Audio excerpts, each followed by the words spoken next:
kuziva zvirikuitika apa sikuziva zvirikuitika toenda kungwapangwapa kuda kumbotsvaka kuti upenyu ugofaya madhiri ndambotraya kuda kumbodhaya asi zviri down kunge flataya kuti ndiudze mai vakashaya baba vanongoita yavakaya chero kwavafaya doro vanongomwa waya nyama vachipraya Mwari nditarirei mina mato yangu idairei pandinotadza ndiregererei tumira chiedza ndivhenekerei Mwari nditarirei mina mato yangu idairei pandinotadza ndiregererei tumira chiedza ndivhenekerei Mwari munondipa simba rekuti nindigoimba ndimi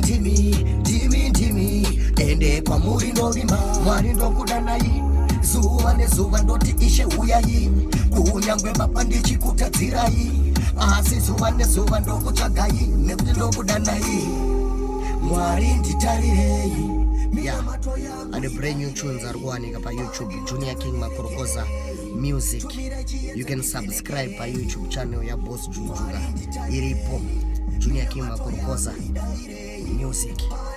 Saka ndopo kutenda kuna levels na Fantan, Rasniga, ma producers akawanda Simple Solid na Simplex team rangu ndoku kusimbisa ibozi pane pekuti munoona kuti kune vanhu vanoda kudonedza vanhu vachida kuvaendesa down, but there's always vanhu vari there for you.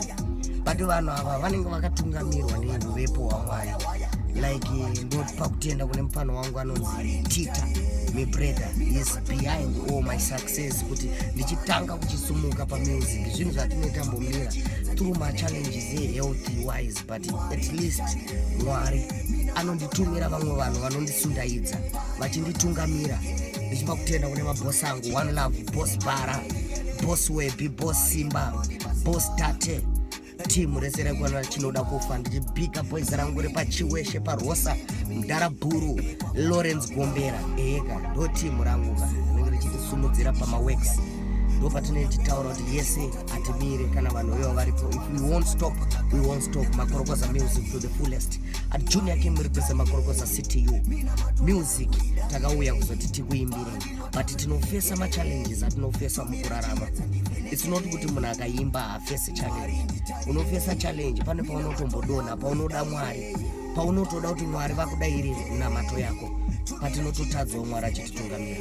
One Love. Thank you. Researcher Roy Templeton.